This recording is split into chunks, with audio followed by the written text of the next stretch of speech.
A ver, voy a dejar de compartir un minuto.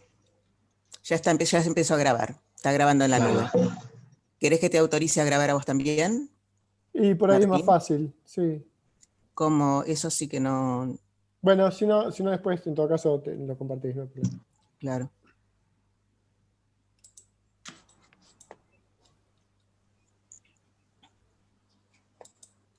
Hola a todos y a todas. Simplemente comentarles que la grabación solamente la puede arrancar el anfitrión o la anfitriona, que en este caso es Adriana. Perfecto. Yo los saludo desde el celular porque estoy sin internet en casa. Así que... Bárbaro, Bueno, ya comenzó la grabación. Bueno, yo arrancaría, sí. yo diría que Bueno, empecemos, claro. muy bien. Sí, tal Sí, cual. sí. Después sí que se sube el que es eso. Perfecto. Que vayan entrando los demás. Exacto. Bueno, entonces le damos la bienvenida al ministro Fernán Quirós, ministro de Salud de la Ciudad de Buenos Aires. Estamos acá con la Red Argentina de Periodismo Científico. Gracias por esta charla. Bueno, ya está, ya podemos comenzar. Bueno, la idea, un poco como hablábamos recién, sería hacer una corta presentación de 10-15 minutos de en qué situación estamos al día de hoy en la Ciudad de Buenos Aires en términos epidemiológicos, aprovechar para mostrarles el resultado del estudio cero de prevalencia que acabamos de terminar y rápidamente usar esta presentación como un disparador de ideas y discusión sobre el cual podamos dialogar más horizontalmente y podamos aprovechar más el encuentro. Así que si les parece bien y llegan a la primera diapositiva con datos, esta es la base de lo que usé ayer en la conferencia de prensa, así que vamos a mostrar los mismos datos. Si pueden ir bajando a la siguiente diapositiva. Ahí está. Sí. Otra más. A la primera. ¿Otra más? Ahí está. Hasta ahí. Acá está. Bueno, lo primero es, como datos generales, es la anterior, ¿sí puede ser? Sí, cómo no. ¿Esta? Son los globos con los datos, para empezar con los números. Acá. No, falta una más. Ahí. ¿Una más para arriba? Ahí. Esta. ¿Se ve los Esa, globos? Sí, se ve. Sí. Perfecto.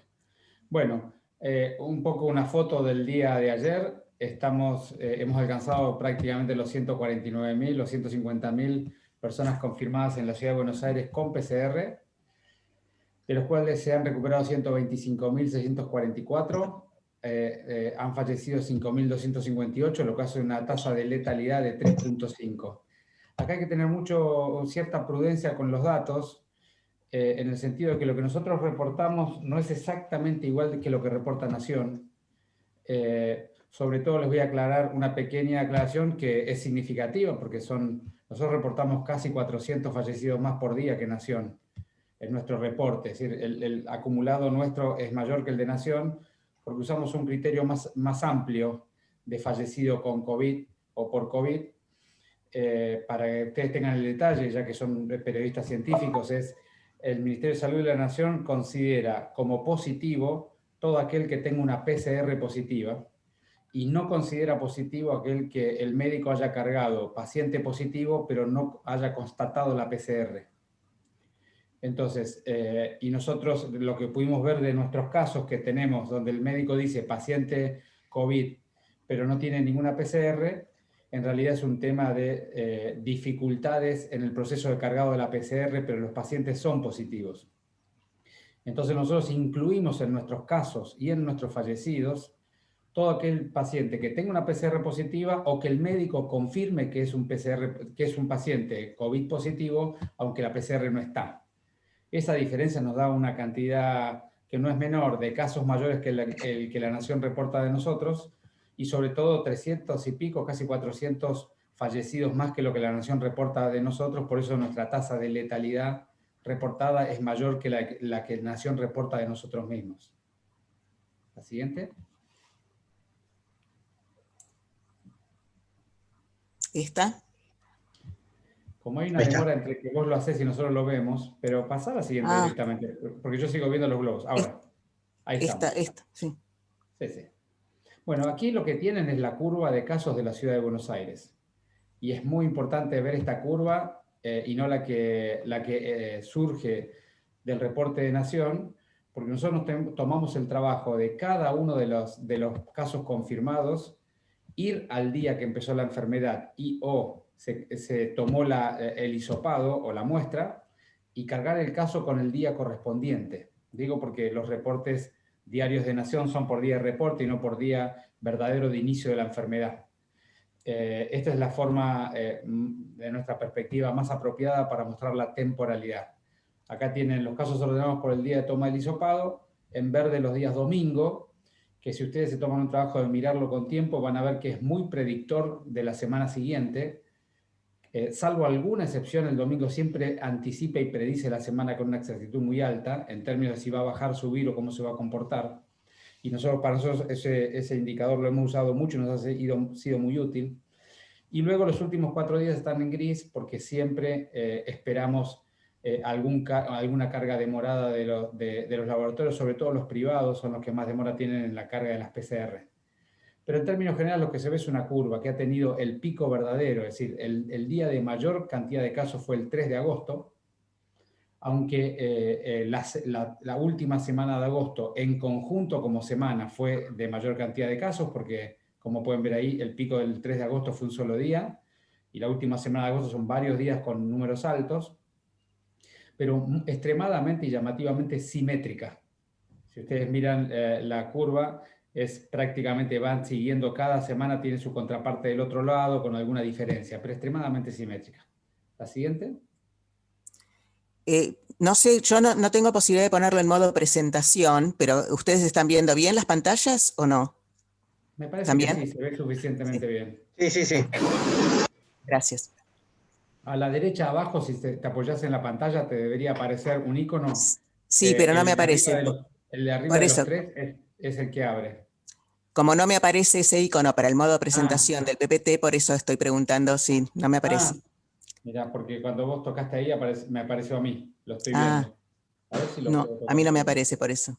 Dame un segundito. Apretá F11, Adriana. A ver.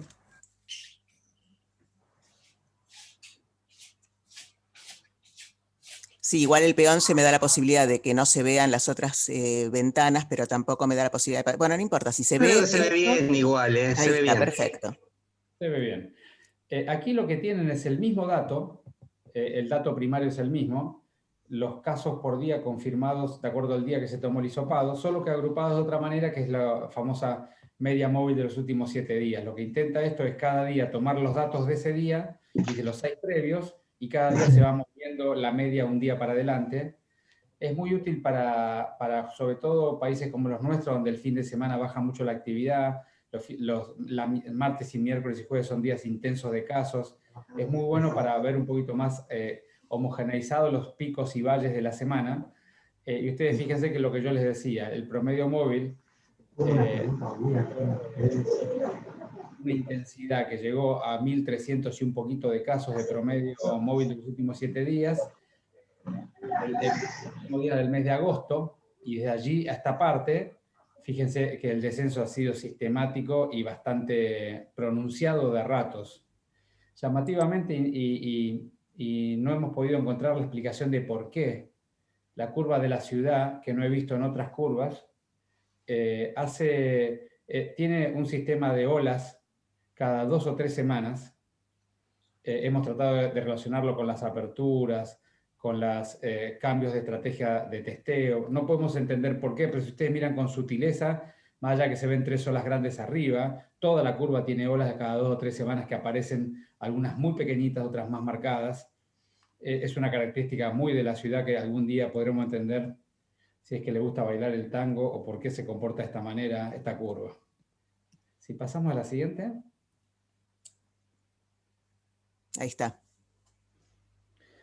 Bueno, este es el famoso R, el famoso y vilipendado, porque algunas personas lo han discutido mucho, cuando es el instrumento más consolidado en el mundo y que más han usado los países desarrollados para evaluar la condición de la pandemia. El tema con el R es que hay que saberlo interpretar. Nosotros tenemos casi como 3 datos que dicen todos lo mismo, que es el número de casos por día, el R, que ustedes saben que es la cantidad de personas que se contagian a partir de un enfermo actual, que cuando es mayor de 1 la curva está en ascenso, cuando es menor de 1 la curva está en descenso.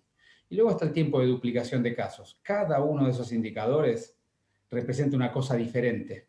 El R es muy sensible a los cambios de la última semana y por supuesto que, bueno, es muy sensible a los datos de la última semana y no expresa apropiadamente bien la tendencia global de la curva.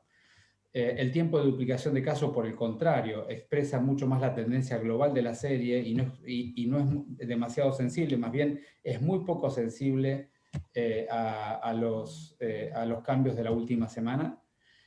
Y los casos del día son los casos del día como ya lo vieron. De manera que todos estos indicadores que representan todos la evolución temporal de una epidemia, hay que saberlos poner en el lugar apropiado. Pero si uno mira el R de la ciudad, desde el 2 de septiembre hasta esta parte, estuvimos siempre debajo de 1.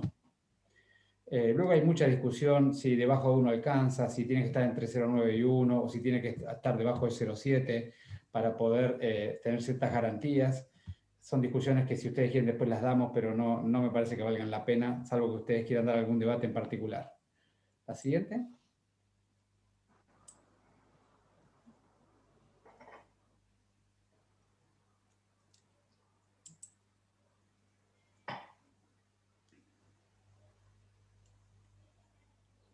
¿Se ve la siguiente? Todavía no pasó, al menos en mi pantalla. ¿No? Está en la misma A ver. todavía. ¿Se mueve algo ahí o no? Ahí se movió, ahí se movió. Ahí está. Bueno, Ocupación de camas. esto solo para dar algunos datos, no quiero abrumarlos con mucha información que no nos conduzcan a un diálogo que enriquezca, pero estos son las camas de hotel que hemos tenido ocupados a lo largo de todo el periodo. Y para nosotros la cama de hotel es básicamente, internación, o si ustedes, sí, internación no hospitalaria para pacientes leves de la ciudad. Y esto no es solo del subsector público, si bien el subsector público es el único que lo hizo, alguna obra social nos acompañó un poco, pero fue muy difícil esa coordinación. Pero buena parte de las obras sociales, algunos prepagos y todas las personas que tienen cobertura solo pública usaron los hoteles. No fue una estrategia solamente para las personas que usan el hospital público. Y ustedes fíjense, nosotros estimábamos 3.500 camas de hotel en el peor momento, habíamos dispuesto 5.000 para tener cierta capacidad de respuesta frente a algo que estuviera fuera de nuestras proyecciones, y efectivamente llegamos a 3.200 y pico de camas ocupadas en el peor momento, allá, si mal no recuerdo, por el mes de julio. Luego en el pico de agosto volvimos a tener un ascenso, y luego fue un descenso sistemático, es decir, de 3.000 y pico de camas por día ocupados, que fue un esfuerzo enorme de la ciudad, y les digo que es una iniciativa bastante innovadora para poder evitar la transmisión familiar del virus. Al día de hoy tenemos 380 camas ocupadas, es decir que estamos al 10% de las camas que usamos en el peor momento, ¿no? Así que ya la curva francamente ya no tiene prácticamente actividad. La siguiente.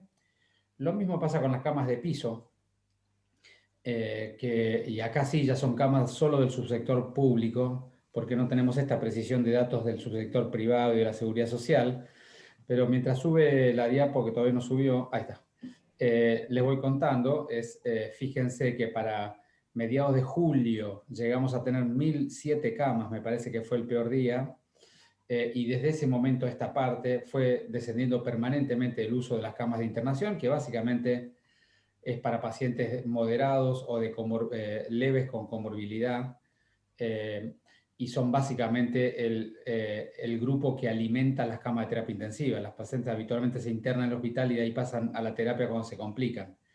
Fíjense que prácticamente hemos pasado de 1.000 a 300, es decir, estamos sobre el 30% del pico. En internación general es un número significativamente menor.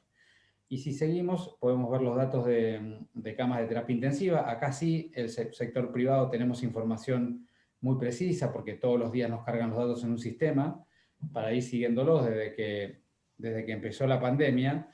Y el subsector privado, al igual que el público, ha tenido un descenso permanente. Todavía no cambió, Adriana, Bueno, yo la vi inmediatamente, o sea, ¿Cambio o porque no? tarda entonces. Sí, tarda. Ahí se ve, ahí se ve, ahí se ve. Pero yo igual lo voy explicando si no. Fíjense que en azul está el sector privado. El sector privado tiene unas 1.600, 1.700 camas de terapia intensiva y dedicó a COVID una parte de ella que fue siendo cambiante. Por eso nosotros nunca presentábamos con claridad el porcentaje de camas COVID, porque en un momento ellos dedicaban 600, después dedicaban 700, después dedicaban 800 y nos cambiaban el denominador todo el tiempo. Entonces lo que hacíamos es reportábamos el número crudo de camas COVID del sector privado. Fíjese que han llegado a 605, si mal no recuerdo de memoria, o 607 en el peor momento, que fue para ellos más bien finales de agosto, a diferencia de nuestro subsector, porque el sector privado hizo pico más tardíamente. Dentro de esa curva que yo les mostré, los dos subsectores se comportan diferente, pero al día de hoy tienen unas 400 camas ocupadas en terapia intensiva COVID, cuando habían llegado a 600, y nosotros, que habíamos dispuesto 450 camas, llegamos a ocupar 310 y al día de hoy estamos con 135, de las cuales apenas 80 de la noche de ayer, 80 solas estaban con respiración mecánica, es decir, prácticamente en breve estamos en condiciones de atender toda la problemática de terapia intensiva en un solo hospital.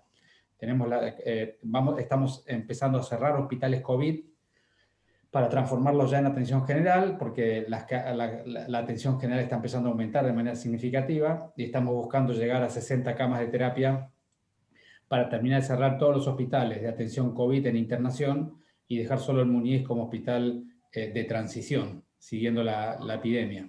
La siguiente. Después están los datos ¿Apareció? Ya cambié. ¿Apareció? Bueno. No, todavía no.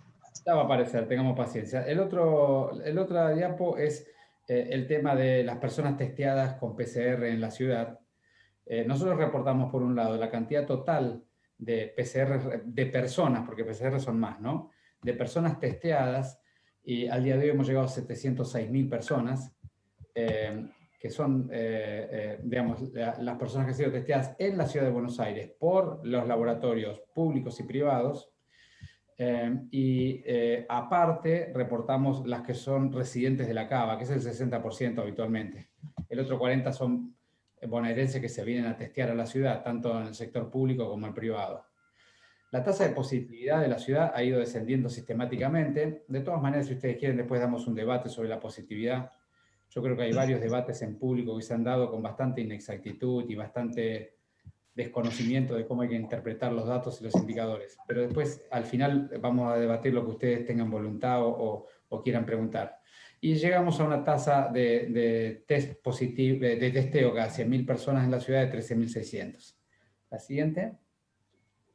Y la siguiente es la curva de positividad de las PCR de la ciudad, que no hace más que mostrar algo muy parecido a las camas, que, digamos, les hago un solo comentario acá si quieren. Digamos, esa recomendación que hizo la Organización Mundial de la Salud de 10% de positividad me parece que es uno de los grandes errores que cometió la Organización Mundial de la Salud. Es una falta de interpretación de este fenómeno llamativa, por varios motivos.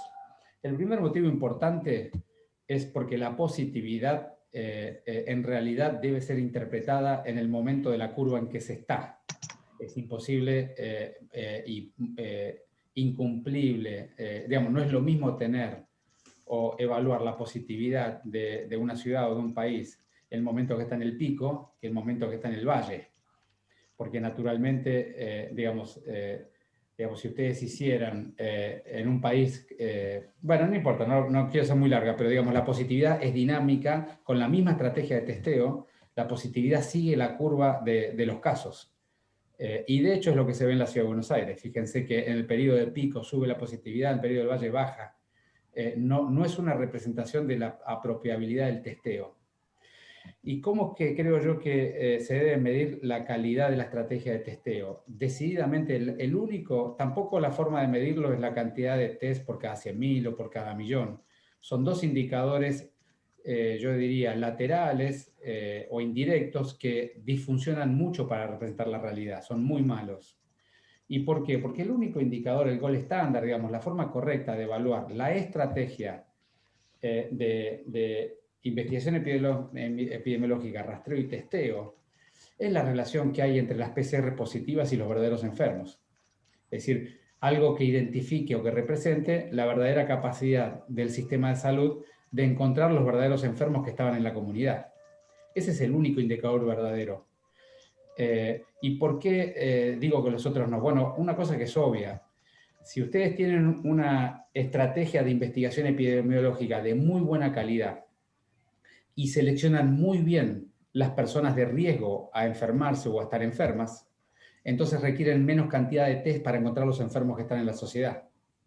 Si ustedes tienen una muy mala estrategia de investigación epidemiológica, como ha ocurrido en los países del primer mundo durante toda la primera ola, si ustedes tienen una muy mala estrategia de investigación epidemiológica y de rastreo, necesitan una cantidad enorme de test para encontrar a los enfermos, y por supuesto que eso es una utilización muy ineficiente de las PCR, porque se le hace PCR a personas que no tienen más riesgo que la población general. Hay muchos países que reportan una cantidad enorme de testeos cada 100.000 o cada millón, y lo que están denotando es su incapacidad de hacer una buena estratificación de riesgo de la sociedad, buscando a aquellos que tienen más riesgo y por lo tanto testeando, y a aquellos que tienen menos riesgo y por lo tanto sin testear.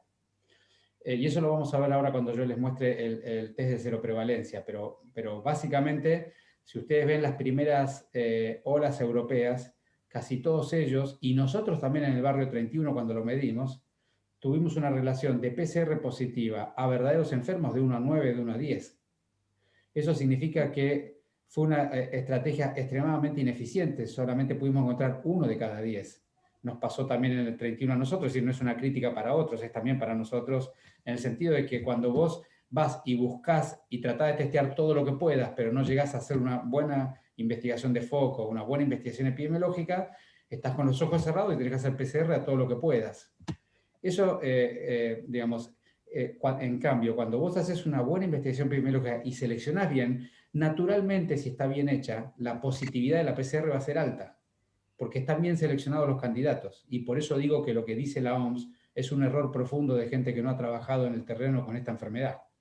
Pero Porque ¿cómo se selecciona? ¿Cómo se selecciona a los que estén en riesgo? Hola Nora, ¿Cómo se buenas tardes. hace? Hola, ¿qué tal? Bueno, justamente, cada uno de los países y ciudades puede tomar su metodología. Yo creo que el mayor problema de la Argentina fue que la Argentina decidió definir el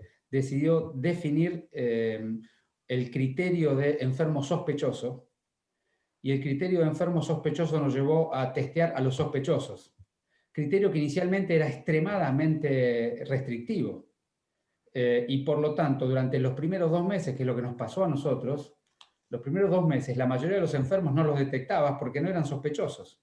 Sin embargo, tenían la enfermedad y no le hacíamos la PCR. Entonces, el problema acá es, digamos, de vuelta, Argentina decidió primero, era fiebre más vínculo epidemiológico, más otra síntoma acompañante.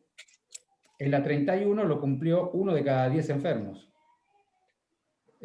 Sin embargo, nosotros identificamos rápidamente en el barrio 31 que los convivientes sufrían mucho la enfermedad por el tema del hacinamiento y no hacían síntomas, y empezamos a testear convivientes asintomáticos, mucho antes que el criterio ese entre en el criterio sospechoso de nación. Y encontrábamos una positividad del 55% en los convivientes. Sin embargo, no tenían fiebre. Y luego avanzamos y seguimos haciendo el testeo sistemático el 7º día a los convivientes de todos los enfermos de la ciudad. Y encontrábamos 25% de positividad. Y luego avanzamos y decidimos hacer el testeo a todo contacto estrecho de la ciudad. Y encontramos que la positividad de las PCR era del 16%.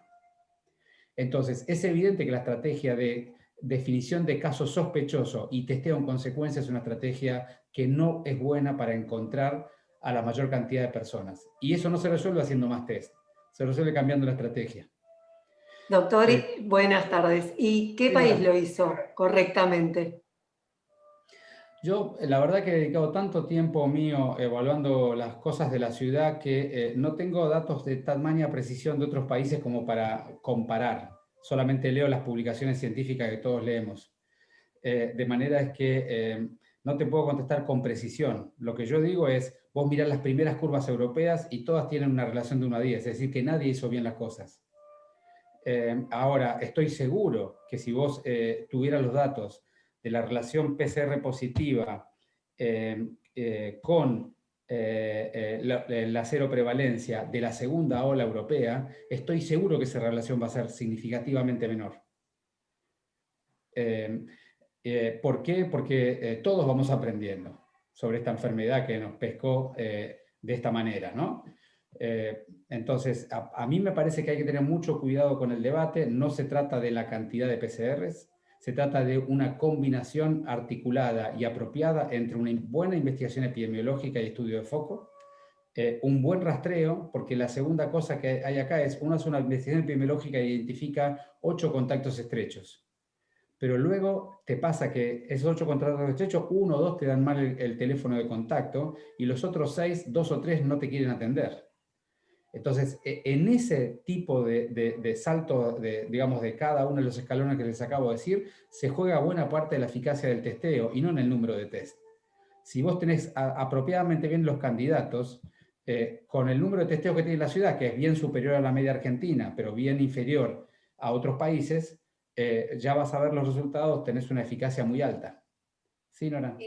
Nora. No, yo coincido totalmente, que no es solamente muy simplista decir hacemos más test y con eso ya hay países que son campeones en test y tienen cualquier cantidad de casos, o sea, es evidente que el test mide, pero no es que modifica la curva de la pandemia, ¿no es cierto? Es una herramienta que, bueno, habrá que usarla de la mejor manera posible, pero, por ejemplo, yo tuve COVID. A mí nunca del gobierno de la ciudad o digamos, del sistema sanitario de la ciudad, me preguntaron quiénes habían sido mis contactos estrechos. Nunca. Solamente llamaron a mi marido. Sí, Nora, vos tuviste hace algo así como 3 meses, 2 meses, ¿no? El 28 de junio empecé con síntomas. Yo te podría mostrar a vos el indicador, digamos, hay un conjunto de pasos que hay que cumplir para poder evaluar la eficacia del testeo. Nosotros, no te olvides que venimos de 1 a 9, y cuando teníamos ese 1 a 9 fue más o menos el periodo donde vos estuviste enferma. Pero vos fíjate, hay un conjunto de pasos que nosotros fuimos mejorando semana a semana. El primer paso es, de todos los enfermos del día de ayer, conseguir un teléfono de contacto efectivo, que en tu caso se ve que fue el de tu marido. Cuando vos entras en el CISA y buscas el contacto cargado, más del 30% de las veces el contacto no es efectivo. O está mal, o no está, o no contesta. Pero entonces, ¿ahora están haciendo rastreo de todos los contactos estrechos? Con una eficacia altísima. Llama a cualquiera de las personas que te haya dicho que tuvo COVID en el último mes y pregúntale. Con una eficacia altísima. Yo también coincido que esa es una de las estrategias más... Por eso, digamos, pero vos tenés datos de algunas... ¿no? Pero, como digo, a mí me pasó y no me preguntaron nunca, entonces, por eso, bueno, habrá sido algo que lo empezaron a hacer después. No, nosotros empezamos el primer día, solo que la eficacia del mecanismo se fue mejorando sistemáticamente. Yo te puedo dar los datos de ahora, Nora, si vos querés, y si querés compararlo, si es que tenés de alguna jurisdicción, de la proporción de enfermos que logran contactar, de ellos la cantidad de contactos estrechos que consiguen, de ellos la cantidad de esos contactos que contactan, y de ellos la cantidad que se hace la PCR, y de ellos lo que dan positivo. Si los tenés de otra jurisdicción, los podemos comparar y vos vas a ver el mecanismo de la ciudad cómo está funcionando. ¿Y les hacen PCR a los asintomáticos también? Por supuesto, a todos. Okay. Eso es lo que te estoy diciendo. Perdón, ministro, ¿cuál es el promedio de contactos estrechos hoy por cada caso confirmado? Esa es una buena pregunta. Hoy es de 1 a 3 en la ciudad de Buenos Aires. Venimos de un valor de 1 a 1.6, porque ahí una de las cuestiones que son esenciales es la construcción de un espacio de confianza. Hay mucha gente que no te da el contacto estrecho por múltiples motivos. Porque tienen miedo de nombrar con quién estuvieron, tienen miedo de que no lo dejen salir, tienen miedo de que lo lleven al hotel, y no sé por qué, y andás a ver, en el caso de Nora, seguramente hablaron con el marido para hacer esa investigación, y seguramente terminó ahí, en aquel momento. Pero, digamos, cada uno de los contactos que vos ubicás de los enfermos tiene dificultades para sortear. Pero al día de hoy, la relación es 1 a 3 en la ciudad. Perdón, ministro, una preguntita relacionada con esto. Además del rastreo de contactos, se está controlando, o no sé si es la mejor palabra, el aislamiento de las personas que son contactos, ya sea que tengan síntomas o ya sea que no los tengan. ¿Está hablando de los contactos estrechos? Sí. Sí, claro, nosotros tenemos, llegamos a tener 20.000 personas en seguimiento diario. Hacemos 2 llamados por día, uno que es humano y personal y otro es por el bot y por el sistema de WhatsApp de la ciudad. Y lo seguimos a todos ellos. No todos contestan todos los días. Hay gente que después del 3.º o 4.º día identifica el teléfono y no contesta más.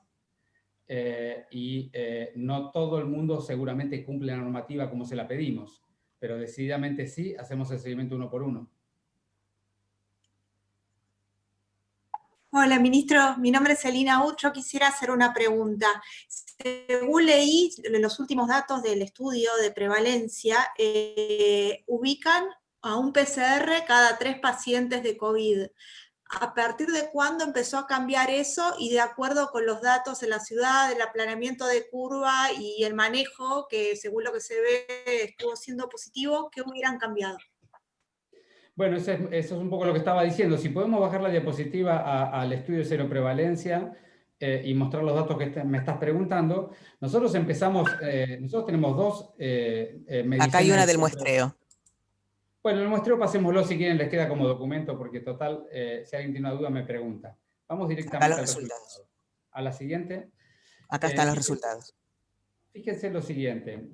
Yo les dije que inicialmente veníamos de una relación de PCR positiva a verdaderos enfermos de 1 a 9, que fue la vez que lo medimos en el mes de mayo y junio.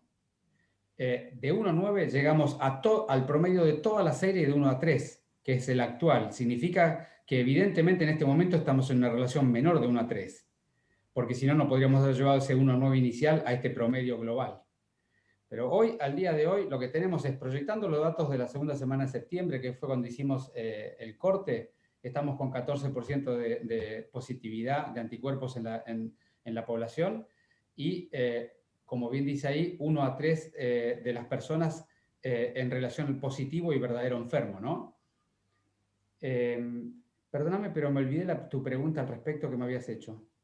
Sí, lo que quería cambiar es, bueno, vi que estaban ajustando la estrategia hasta llegar al día de hoy, pero ¿hubo algo pendiente que hubieran querido cambiar todavía, que les haya quedado pendiente?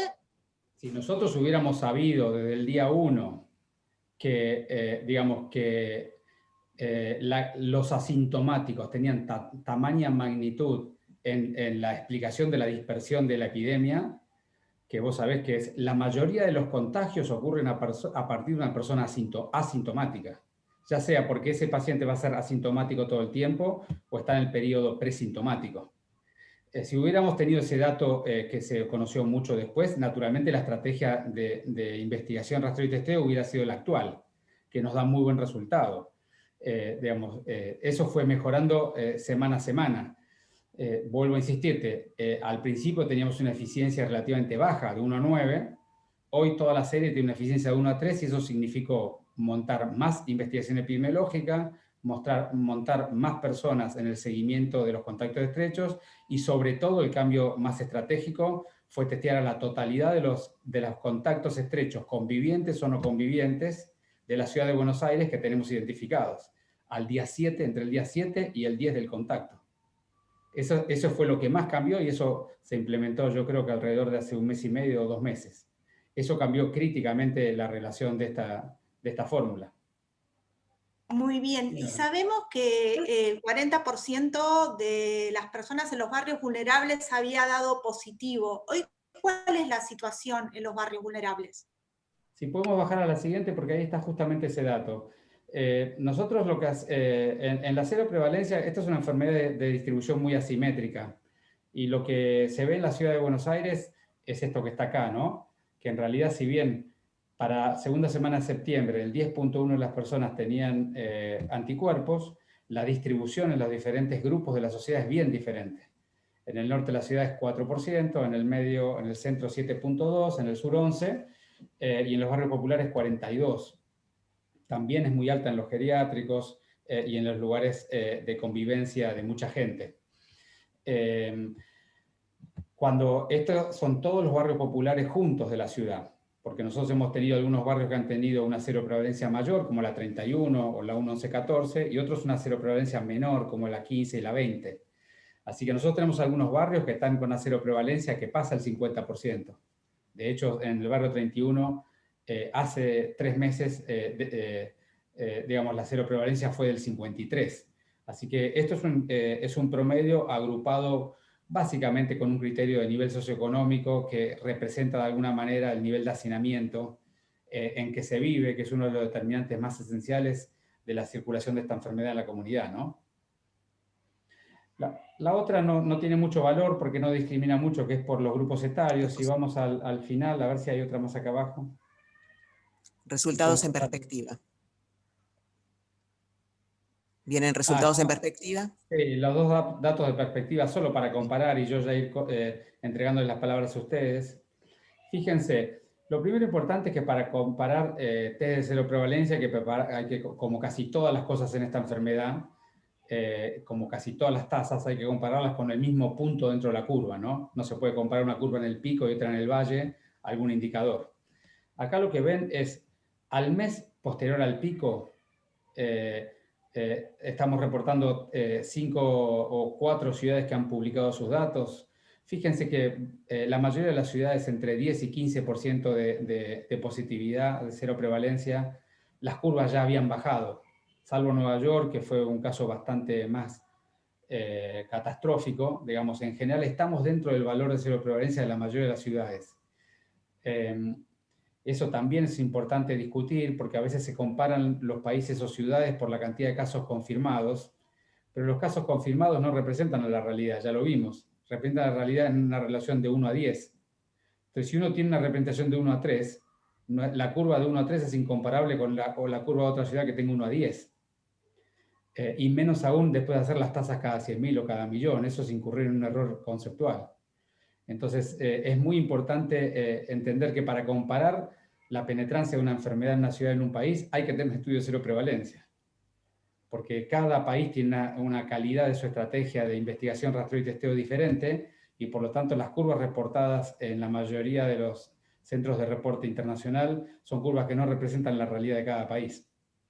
Y si vemos la otra, un poco lo que yo les quería mostrar con eso es que la penetrancia de la enfermedad al final de la curva en la ciudad de Buenos Aires es muy parecida a la mayoría de las ciudades. Y si ven la siguiente, solamente para mostrar lo que yo les decía al principio de todo, nosotros tenemos una relación de 1 a 3 en la estrategia de investigación, rastreo y testeo, cuando la mayoría de las publicaciones de la primer curva, y hago esa aclaración porque estoy convencido de que hoy la realidad es totalmente diferente, es más parecida a la nuestra, era así, de 1 a 10. De manera que por cada caso cargado en Madrid, por poner un ejemplo, ellos tenían 10 casos y por cada caso cargado en la ciudad nosotros teníamos 3. Con lo que comparar los casos cargados es muy difícil, digamos, incomparable. Bueno, eso es todo, me parece. Después hay otros datos que no vienen al caso, salvo que ustedes quieran preguntar algo. Les paso la palabra. Yo quería preguntarle, doctor, de acuerdo a todos estos datos que nos está mencionando, si ya están dadas las condiciones de pasar en la ciudad de ASPO a DISPO. Mira, digamos, la ciudad hoy está con el nivel de restricciones individuales y sociales que prácticamente es una DISPO.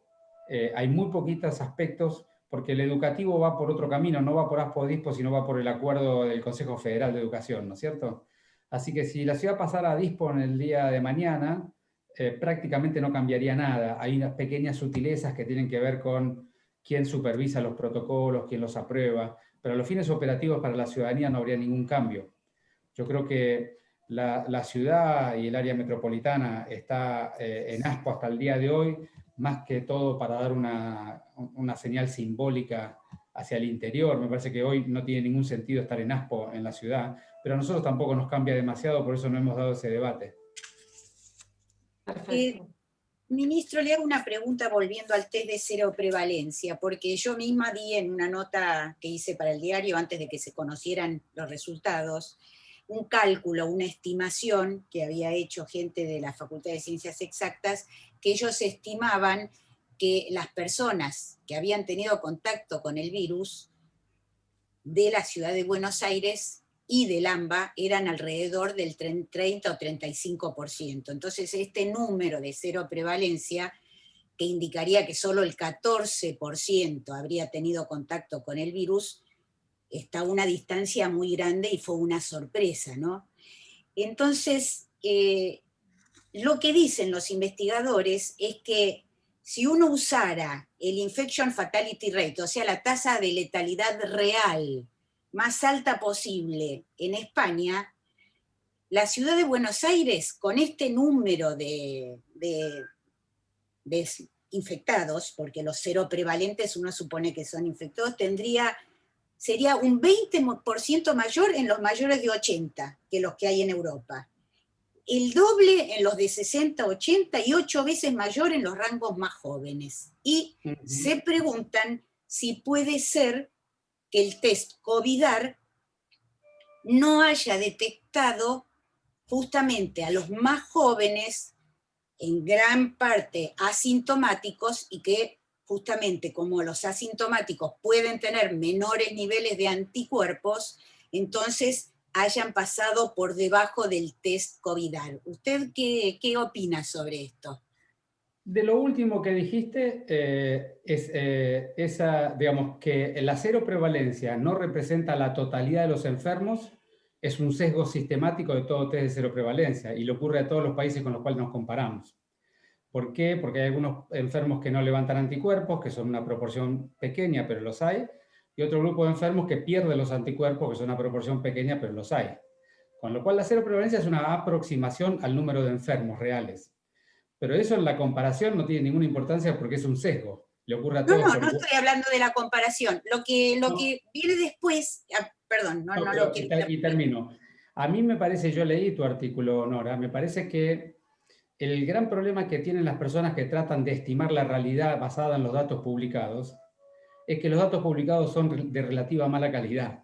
Y entonces con frecuencia hacen proyecciones que luego no se demuestran en la realidad.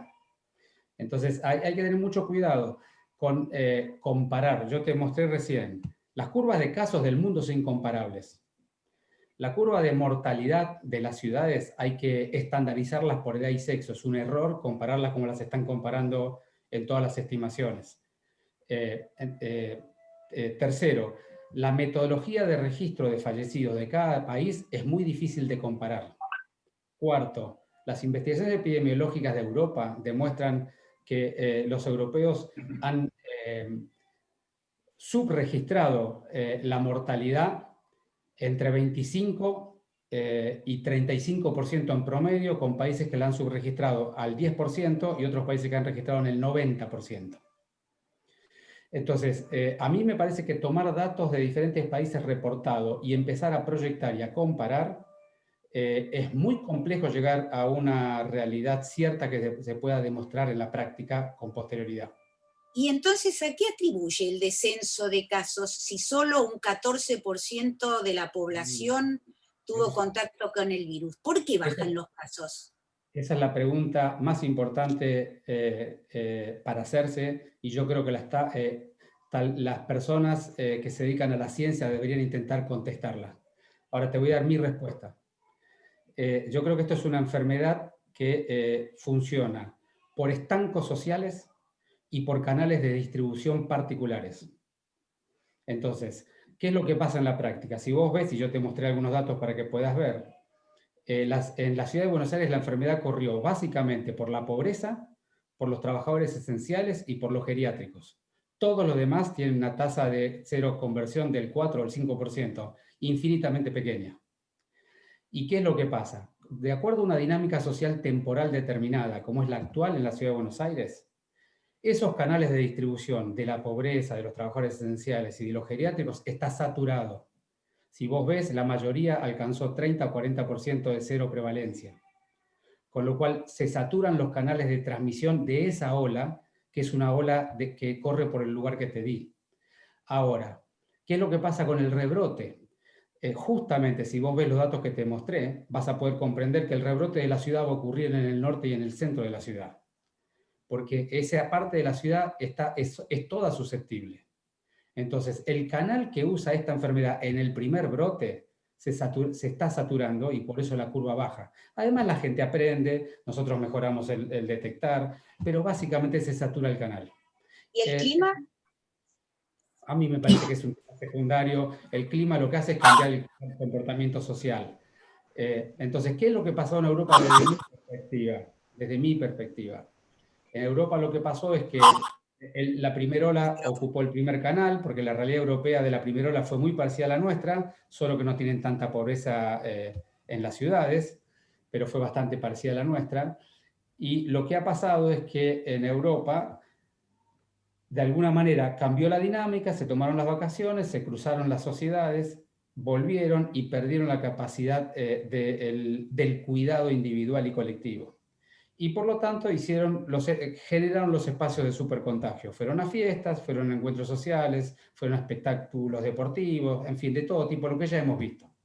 Y yo creo que el segundo canal ya no usa el canal, la segunda ola no usa el canal de la primera ola, la segunda ola usa el canal del supercontagio. Y por eso creo que es lo que hay que poner ahora en la discusión social. ¿Cómo vamos a mitigar la segunda ola trabajando en los supercontagios en la Argentina y particularmente lo que me ocupa a mí es la ciudad de Buenos Aires? Juan Arbella quiere hacer una pregunta, si quieren ir anotándose en el chat para ver el orden. Viene Juan Arbella y después Elina Abud. ¿Qué tal? Buenas tardes, ministro. Muchas gracias por la atención. Teniendo en cuenta lo que está comprobado, que hay evidencia científica que los enfermos de COVID, especialmente los más graves, tienen secuelas cardiológicas producto de alguna miocarditis. Y teniendo en cuenta que en la ciudad de Buenos Aires se han habilitado los gimnasios sin aptos médicos, sin requerir el apto médico correspondiente, ¿cuál es su opinión al respecto? Si usted tuvo algo que ver en la decisión y cómo prevé contener lo que se estima que podría llegar a acontecer a futuro en el caso, no solamente en la ciudad de Buenos Aires, pero usted como trabaja en la ciudad de Buenos Aires, en relación a lo que tiene que ver con la muerte súbita en el deporte y las patologías cardiovasculares después a los enfermos post-COVID. Bueno, es un tema súper complejo el que me estás preguntando para contestártelo tan rápido, pero yo te diría así. Primero, digamos, la relación entre muerte súbita y COVID no está demostrada. Lo que está demostrado es que pacientes de alto rendimiento que han tenido COVID tienen inflamación en las resonancias magnéticas nucleares del miocardio. Entonces, el primer punto es, todavía no sabemos la significancia clínica del daño miocárdico por COVID. Lo que hasta el día de hoy se ha demostrado es que los pacientes que tienen enfermedad grave, que en general son los comórbidos o los mayores de edad, tienen una proporción casi del 25% de inflamación miocárdica. Que los pacientes jóvenes, como decís vos, asintomáticos también en una proporción muy inferior. Y se está evaluando en una serie, al menos yo he tenido oportunidad de leer 2 o 3 series de casos, se está evaluando en el mediano o en largo plazo qué significa eso en términos de riesgo. Pero yo no tengo no he podido leer ningún estudio que demuestre la asociación causal entre el COVID y la muerte súbita. Más allá de ello, lo que más se escribe sobre COVID y riesgo cardiovascular es en deportistas de alto rendimiento, que es donde ocurre frecuentemente esa patología. De todas maneras, te tomo la inquietud y lo voy a hacer valorar por las dudas. Ministro, le hago 2 preguntas logísticas acerca de situaciones futuras, pero inminentes. Ya se habla de que ni bien esté la vacuna, va a llegar la vacunación masiva lo antes posible y hay que hacerla en el menor tiempo posible. 1, ¿qué estrategias planea la ciudad para cumplir con esa vacunación en el menor tiempo posible? Y 2, con respecto al regreso de clases que está supeditado a la situación epidemiológica para febrero, ¿qué estrategias logísticas también tienen para el regreso de clases si la situación es favorable? ¿Sería de a grupos? ¿Serían todos juntos? Así que esas dos preguntas logísticas para situaciones futuras. Bueno, de tu primer pregunta, Celina, nosotros tenemos la ciudad de Buenos Aires es una pequeña ciudad relativamente sencilla de administrar en términos de campaña de vacunación. La infraestructura de las cadenas de frío, las distancias, es todo bastante sencillo. Nosotros hemos hecho una campaña de vacunación muy intensa con la gripe allá por abril, mayo, que hemos logrado vacunar 450.000 personas en una campaña que duró 3 semanas y media. Con lo cual te diría que para nosotros no es un gran tema. El gran tema son las provincias muy grandes, muy distribuidas, con mucha vida de pueblo del interior, ¿no? Así que allí nosotros tenemos previsto levantar una campaña similar a la que ya implementamos con la gripe y seguramente en el corto plazo podremos vacunar. Hoy justamente estuvimos trabajando mucho en ir haciendo los listados de candidatos a vacunarse, porque el gran tema ahí es cómo identificar a los comórbidos, porque los mayores de edad es fácil, digamos, los trabajadores de la salud es muy fácil, pero los comórbidos hay que definir con claridad el criterio de la comorbilidad. Si el criterio, digamos, es la enfermedad más qué, es decir, la diabetes que use medicamentos o todos los diabéticos, los hipertensos, todos ellos, los que están medicados, en fin. Hay una serie de definiciones de detalle que la Nación tiene que definir y que a nosotros nos va a determinar cómo tenemos que trabajar esa campaña. Pero para nosotros no es un gran tema eso. Y después lo segundo de las escuelas, la verdad que no te sé contestar, porque va a depender muchísimo de la situación en que estemos en febrero. Es más, todavía estamos en debate si va a ser febrero o marzo, ¿no? Debate que es público además. Pero, digamos, seguramente, digamos, esta enfermedad todavía va a seguir entre nosotros en ese periodo y seguramente vamos a usar alguna alternativa de combinación de grupos o burbujas con presencialidad y distancia. El famoso blended, digamos. Seguramente el inicio va a tener una combinación de cosas, probablemente no va a ser las clases como las hemos conocido siempre, ¿no? Enrique Garoetian. Sí, Fernán, te hago una preguntita. En base a lo que dijiste en la charla de hoy y en base a otras charlas y entrevistas tuyas y de colegas de otras jurisdicciones, me da la impresión, y vos lo has dicho específicamente, que hay diferencias tanto en términos epidemiológicos como en definiciones, entre nación, provincia, ciudad. La pregunta concreta es, ¿están trabajando a nivel técnico para tratar de integrar y acordar definiciones, términos y políticas como para que el rebrote eventualmente nos agarre mejor parados que lo que nos ha agarrado este primer larga descenso? Mira, primero te diría, Enrique, nuestro vínculo de trabajo con Nación y con provincia ha sido, yo te diría, de bueno a muy bueno. No comparto tu primera mirada. Digamos, que yo te haya observado una estrategia nacional de definición de caso sospechoso es porque ahora estoy mirando para atrás. En aquel momento era mucho más difícil, digamos, definir la mejor estrategia. Con lo cual solamente fue, yo les diría, un comentario hacia ustedes porque son periodistas científicos, digamos, pero no me parece un tema relevante para levantar en la agenda vincular o política.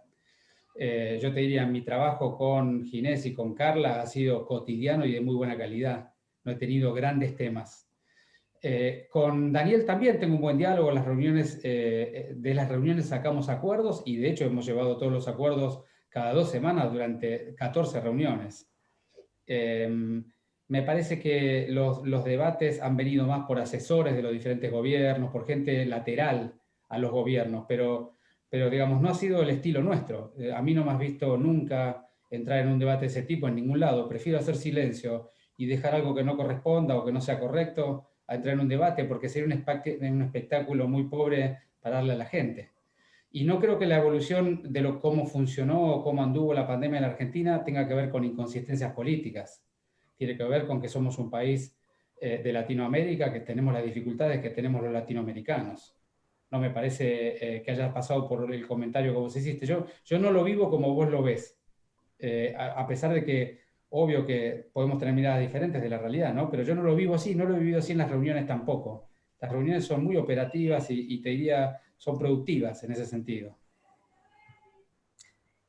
Martín D'Ambrosio. Gracias, Adriana. Ministro, aún discriminando por edad y situación social, terminar el año con 5.000 ya confirmados, quizás 6.000 fallecidos para la ciudad. ¿Es un buen resultado? ¿Cuál es la evaluación general? No, acá buen resultado no hay nunca, Martín. Hablar de buen resultado es una irresponsabilidad. Nos está pasando una pandemia por encima que destruyó todas nuestras dimensiones. ¿Cómo vas a hablar? Cualquier persona que hable de un buen resultado está fuera de la realidad. Si vos andás por la calle de la Ciudad de Buenos Aires, hay solo drama.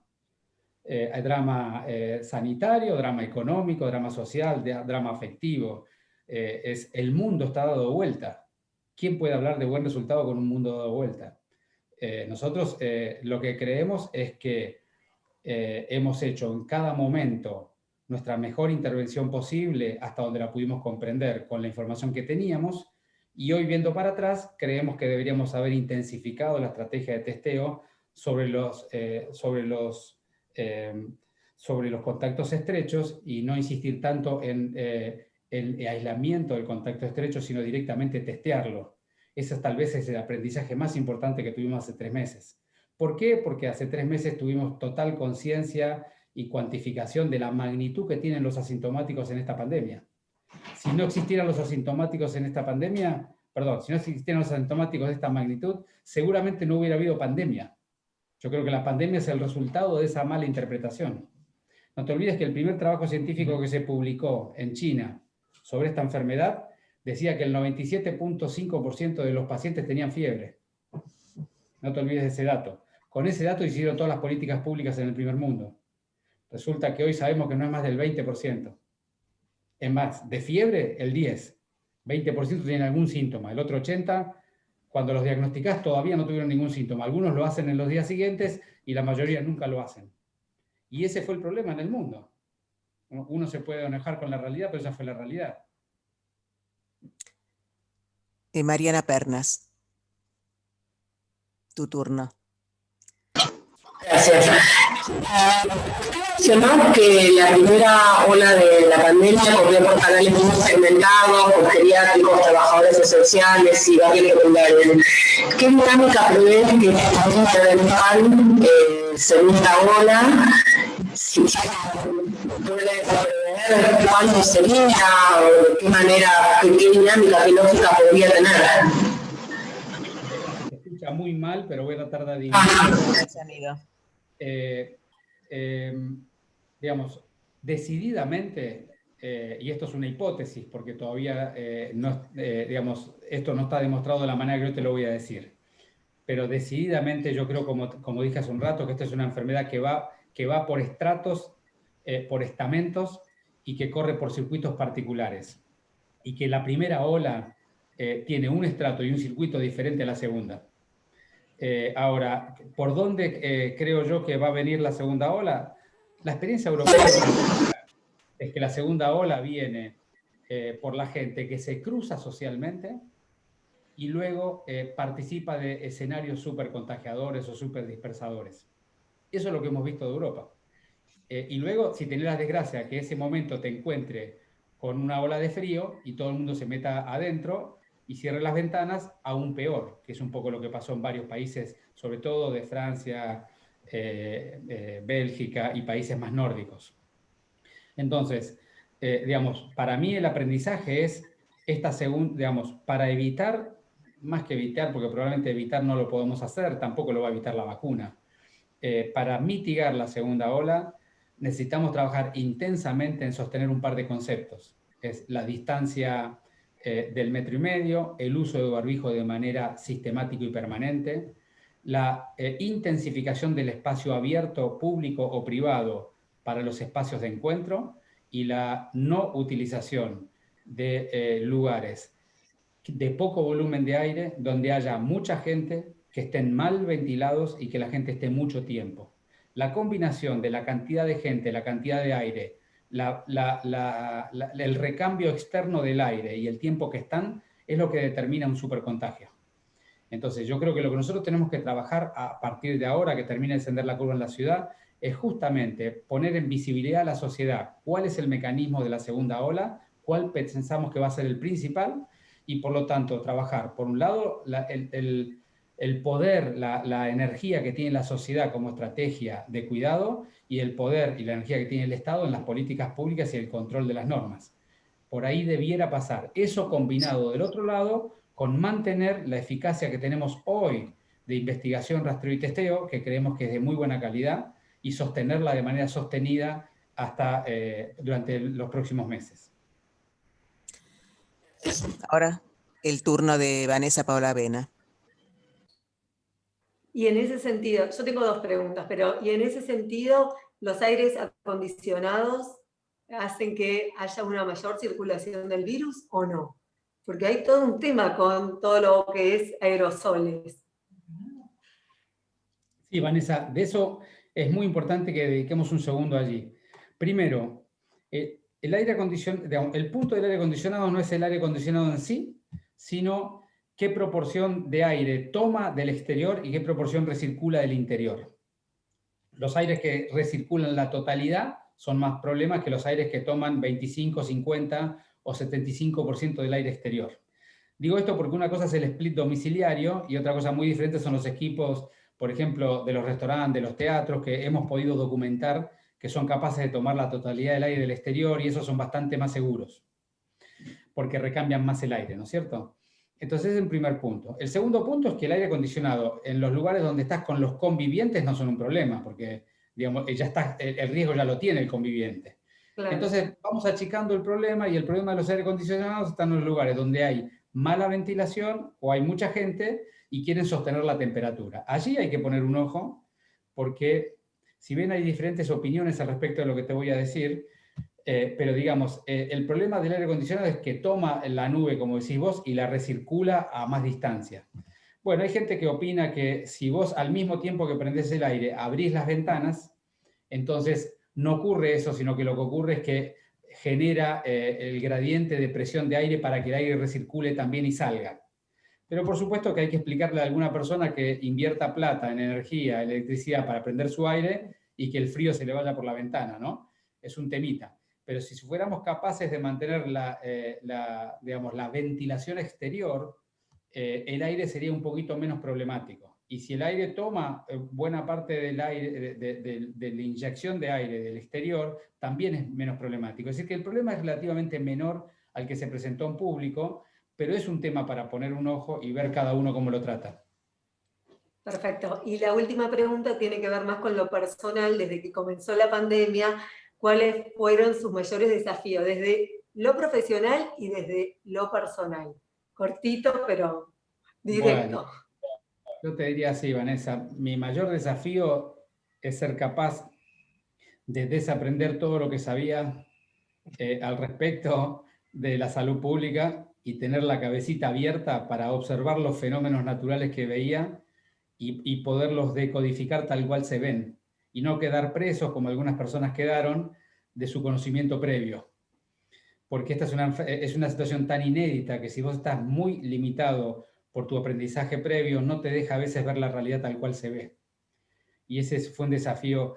Y el segundo gran desafío es aprender a manejarme con un nivel de exposición y de significancia de cada cosa que digo y hago, que hubiera querido nunca tenerla, y tuve que aprender a manejarla con prudencia. Eso es lo que te diría. Gracias. Una pregunta, ministro, para darle paso al siguiente compañero. ¿Usted tiene tiempo para seguir contestando preguntas? Porque no le preguntamos cuánto era su disponibilidad. Yo tengo 10 minutos más, si ustedes quieren. Entonces viene la pregunta de Mateas Loewy. Gracias. Sí, muchas gracias.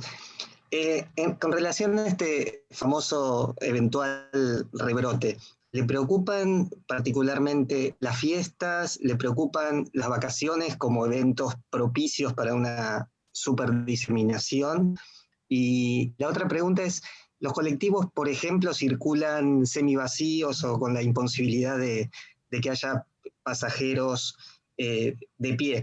¿Eso es una situación que se va a tener que sostener o eventualmente se va a admitir mayor flujo de personas en esos medios de transporte? Bueno, Matías, tus dos preguntas apuntan al mismo concepto, y es cómo mitigamos, disminuimos o evitamos los supercontagios, ¿no? Las superdispersiones. Todo lo que... Vos viste que esta enfermedad, así para hacer un número redondo, esta enfermedad, el 10% de los enfermos actuales explican el 80% de los nuevos enfermos de la semana que viene. Tiene una distribución bien estocástica, bien asimétrica. Entonces, digamos, si vos quisieras trabajar, como mucha gente ha propuesto, en evitar la totalidad de los contagios, entonces vos tenés, vuelvo para atrás, vos tenés por un lado contagios y por otro lado supercontagios, ¿no? Los contagios son un enfermo que contagia a uno o un enfermo que no contagia a nadie, y luego supercontagios, son el 10% de los enfermos que contagian a 30, 40, 50 personas. Entonces, mi mirada sobre esto es, si vos querés evitar los contagios, el grado de daño social que necesitas generar, que es encerrar a todo el mundo durante 4 semanas, inclusive a los trabajadores esenciales, durante 4 semanas para que nadie se mueva, es de tal magnitud que probablemente a los fines del bienestar social no sea razonable. Yo creo que es mucho más razonable trabajar en los supercontagios, porque los contagios no generan una ola significativa y no generan un daño sanitario significativo. Entonces, a mí me parece que hay que entender la dinámica entre qué es un contagio y cómo se genera, qué es un supercontagio y cómo se genera. Yendo a los supercontagios, que es tu pregunta, básicamente, cuando vos ponés en un lugar cerrado, mal ventilado, sobre todo que toman alcohol, a muchas personas, y en esto no importa la edad que tengan, porque no es un tema de los adolescentes, es un tema de las personas, cuando vos pones mucha gente en un lugar cerrado, mal ventilado durante mucho tiempo, y si además pierden el control personal o no usan el barbijo, por supuesto que eso es un supercontagio. Una sola persona que esté enferma allí y la enorme mayoría va a salir enferma de ese lugar. El medio de transporte público también es un lugar de supercontagio, sobre todo los que tienen mala ventilación externa. Vos sabés que en eso es muy heterogéneo, porque hay subtes que tienen muy mala ventilación, otros que tienen sistema de ventilación externa de muy buena calidad. Pero en términos generales el transporte público es muy peligroso. Ha sido explicado en muchos países del mundo. Entonces nosotros vamos a ir aumentando el aforo del transporte público a la medida que sea necesario, porque hoy ya es muy incordioso la situación actual como vos la describís, pero decididamente lo vamos a hacer con mucha prudencia y muy paulatino, de un lado. Y del otro lado vamos a trabajar intensamente en el diálogo social, porque, digamos, los supercontagios son de comportamiento humano. Es decir, acá la discusión no es si se puede hacer esto o aquello, porque la gente ya no está dispuesta a no hacer cosas. Hay un pequeño grupo, o no tan pequeño, que sí está dispuesto, pero hay un grupo muy significativo que ya no está dispuesto. Entonces, acá no se trata de decir qué se puede hacer o no, se trata de decir cómo lo vamos a hacer de manera relativamente cuidada, para incurrir en el menor riesgo posible. Entonces, a mí me parece que lo que nos debemos ahora, porque ahora vamos a tener un cierto impasse de algunas semanas, es el diálogo social de cómo vamos a hacer, cómo vamos a reflexionar, qué vamos a aprender de lo que nos pasó y qué esfuerzo va a poner cada ciudadano en evitar los supercontagios. Entonces, si vamos a hacer un encuentro social de más de 10 personas, hacerlo en un lugar abierto, privado o público. Si no tenemos un lugar abierto y somos 8 personas, abrir todas las ventanas y la puerta del lugar. Si vamos a estar en un lugar que las puertas y ventanas no son tan importantes, cumplir a rajatabla la colocación del barbijo adentro del domicilio. En fin, cuestiones que no son tan complejas. Es una cuestión de que si tenemos la convicción como sociedad de que tenemos que hacer algo para el cuidado individual y colectivo. Y eso, por supuesto que a veces los adultos es un poco más fácil porque el diálogo es más horizontal, aunque no siempre, pero eso también en las familias, en los entornos familiares, lo tenemos que dar con nuestros propios hijos. Es un diálogo que nos merecemos. Y no puede ser que el diálogo sea decirle a tu hijo que no, porque entonces tu hijo lo que va a hacer lo va a hacer clandestino, como todos sabemos que está ocurriendo y no sabemos dónde está, pero sabemos que ocurre porque nos cuentan. Entonces el diálogo no es si vamos a decir que sí o que no. El diálogo es si vamos a crecer como sociedad, de tal manera que vamos a reflexionar, vamos a entender que el cuidado individual y colectivo están combinados en una pandemia, y vamos a entender que cada uno de nosotros, en vez de buscar un culpable o tratar de criticar al otro, nos vamos a poner a disposición de hacer algo cada uno de nosotros en lo que nos toca en cada día. Y yo creo que eso es lo que nos va a transformar en una sociedad diferente si somos capaces de hacerlo. Y le hago una pregunta. Sé que la semana pasada estuvo con los productores de teatro recorriendo el Gran Rex, el Maipo y el Tabarís. ¿Cómo viene la pronta apertura de los teatros? Bueno, con los teatros hemos trabajado mucho en la información técnica de termomecánica, de qué garantías... veo la imagen que se sigue hablando. Estuvimos trabajando con ellos sobre qué garantías tenemos teatro por teatro del cumplimiento de una norma básica para lo que es la aerosolización, que es recambio del aire al menos 10 veces el volumen de aire en una hora y al menos 40 metros cúbicos por persona que está dentro. Entonces, con esas dos condiciones, y por supuesto que los aires tomen la totalidad de la inyección del exterior, ¿no es cierto? Con esas dos condiciones, evaluando teatro por teatro, hemos encontrado que un número importante de los grandes teatros son capaces de cumplirlo si manejamos un aforo muy contenido. Y estamos acordando ese aforo con ellos de tal manera que puedan empezar manteniendo los 2 metros de distancia adentro y el tapaboca, manteniendo las puertas de los teatros abiertas durante la función y manteniendo los recambios de 10 veces del aire por hora y al menos 40 metros cúbicos por persona adentro. Creemos que es suficientemente seguro, o tan seguro como tantas otras cosas que hace la ciudadanía en diferentes lugares de la ciudad. Y ese es nuestro camino y nuestro derrotero con ellos. Bárbaro. ¿Podemos hacer una última pregunta? ¿Cómo ¿Hay no? tiempo? Bueno, Gabriela Navarra, te toca tu turno. Sí, gracias. Gracias, ministro. Buenas tardes. Yo quería saber, ¿la vacuna debe ser obligatoria? Bueno, qué pregunta tan difícil de contestar así, tan categórica. Te voy a hacer una pequeña descripción del fenómeno porque me parece que es importante ponerlo en contexto a mi respuesta, ¿no? Lo primero de todo, nosotros hoy no tenemos ninguna vacuna posible de ser aplicada, porque ninguna vacuna ha terminado al menos el periodo corto de seguimiento de la fase 3. Y lo digo así porque la fase 3 tiene un periodo corto de seguimiento para ver los efectos adversos del corto y mediano plazo, y tiene una fase larga de seguimiento que requiere un seguimiento de 1 o 2 años para ver los efectos adversos del largo plazo. Largo plazo que no puede demostrar ninguna vacuna porque no existe largo plazo con esta enfermedad. Entonces, primer punto, para hablar de vacunas necesitamos las publicaciones científicas o la apertura de los datos de la fase 3, del corto y mediano plazo de seguimiento. Y esa apertura no puede ser un análisis interino del estudio, como alguna vacuna, a mi juicio, se está pretendiendo hacer, que es hacer un corte interino. Tienen que tener el seguimiento que estaba previsto en la fase 3. Entonces, cuando nosotros tengamos los primeros informes de la fase 3 de las vacunas, vamos a tener una idea de la eficacia y de la seguridad en el corto plazo. Vos sabés que para esta enfermedad se han bajado todas las barreras digamos, de niveles de exigencia, ¿no? Y la primera barrera que se bajó para estas vacunas, se ha decidido que, a diferencia de otras vacunas que se pide una eficacia del 70% para prevenir la enfermedad, a estas vacunas se le pide solo un 50%. Lo cual es razonable por la magnitud del daño que esta enfermedad genera en la realidad mundial, ¿no? Pero es un primer punto para considerar.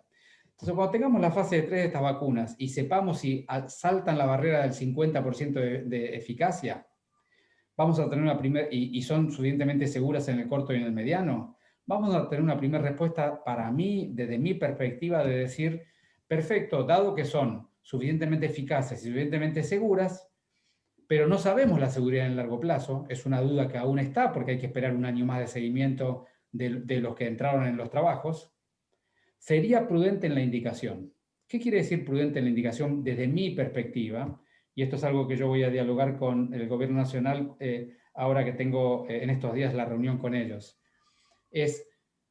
La indicaría en principio solo a los grupos de riesgo, que es un poco la estrategia nacional.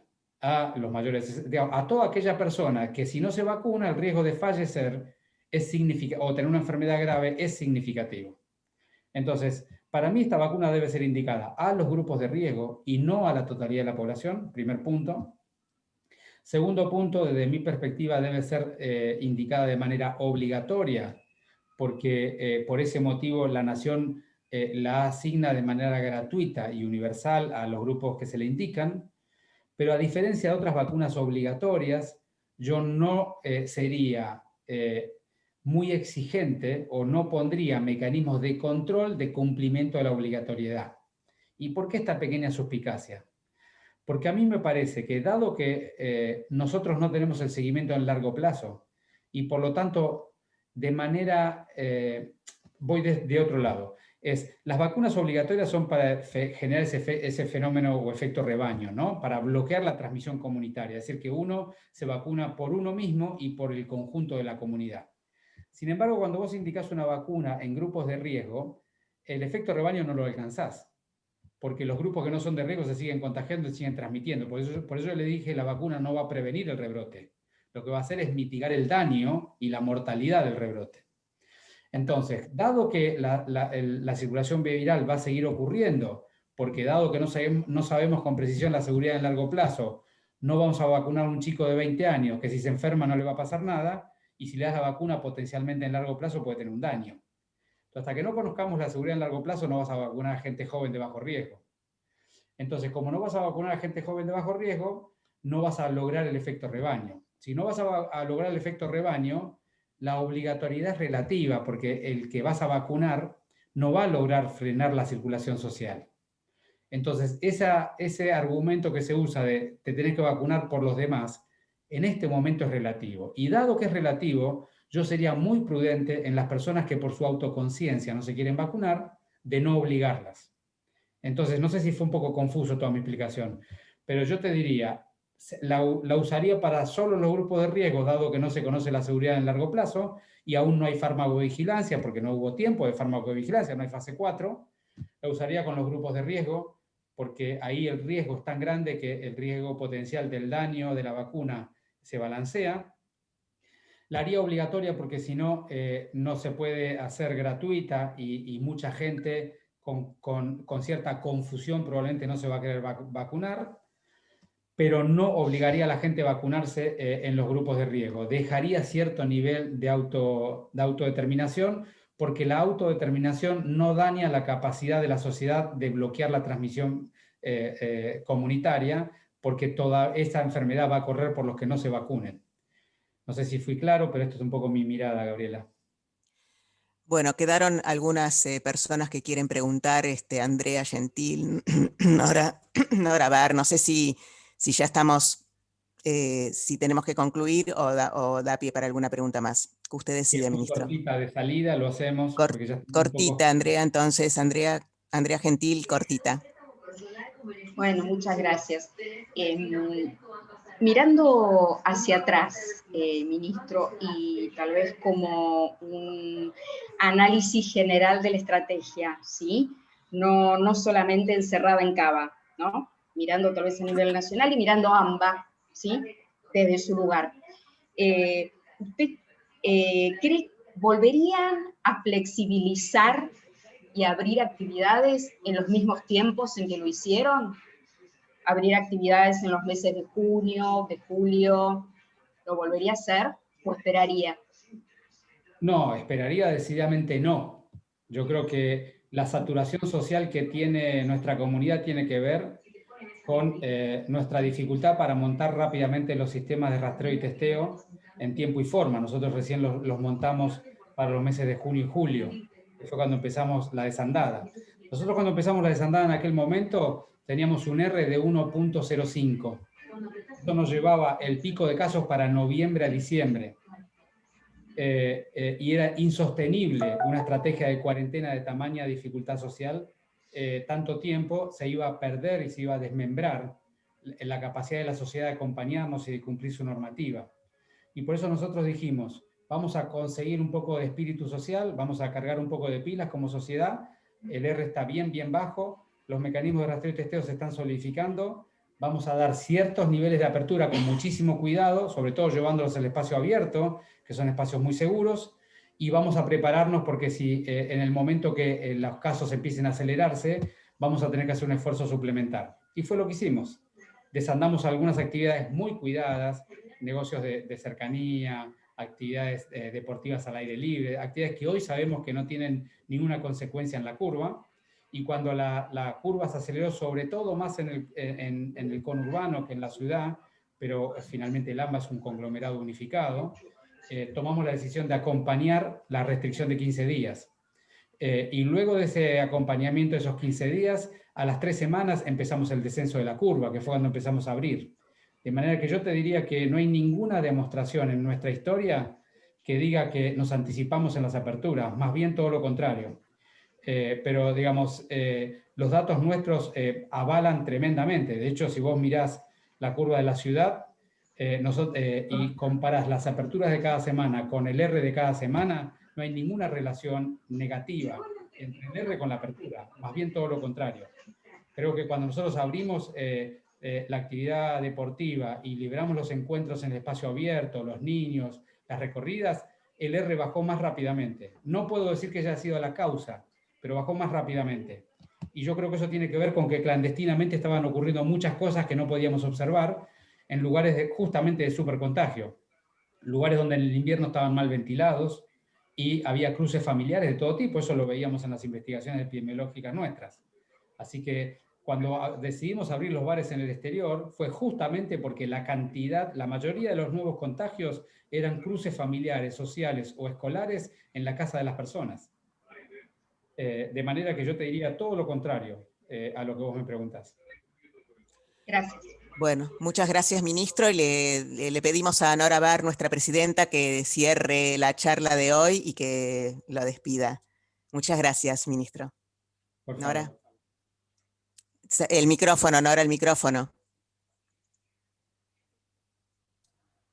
Muchísimas gracias, entonces, ministro, por concedernos estos minutos. La verdad, un privilegio. Ojalá que podamos tener una comunicación así fluida. A mí me quedó una preguntita, pero se la mando después a través de Leandro Cano. Consideramos un privilegio y ojalá que este inicio de esta relación así tan fluida podamos cada tanto retomarla, porque creo que es una buena manera de que nosotros podamos tener información de buena calidad. A veces nos cuesta llegar a los funcionarios, que se comunican más bien con los colegas de política, más que con los que estamos haciendo temas de ciencia, así que desde ya agradecidísimos y a disposición para seguir con esta comunicación. Muchas gracias. Bueno, no, por favor, Nora, muchas gracias a vos y a todos ustedes. Ha sido un gusto compartir este momento. Y desde ya que a través de Leandro, en forma directa, si Leandro les pasa mi contacto, yo estoy siempre disponible para todos ustedes en lo que necesiten. Creo que ustedes hacen una tarea esencial, digamos, hacen la tarea más importante que tiene esta pandemia, que es la comunicación social. Porque es la sociedad la que regula la evolución de estas pandemias y no solamente los funcionarios. Así que muchas gracias a ustedes, a disposición de todos ustedes, y con gusto en el corto plazo podemos repetir esto de tiempo y disfrutar un poco más de la interacción y del debate. Muchísimas gracias. Hasta la próxima.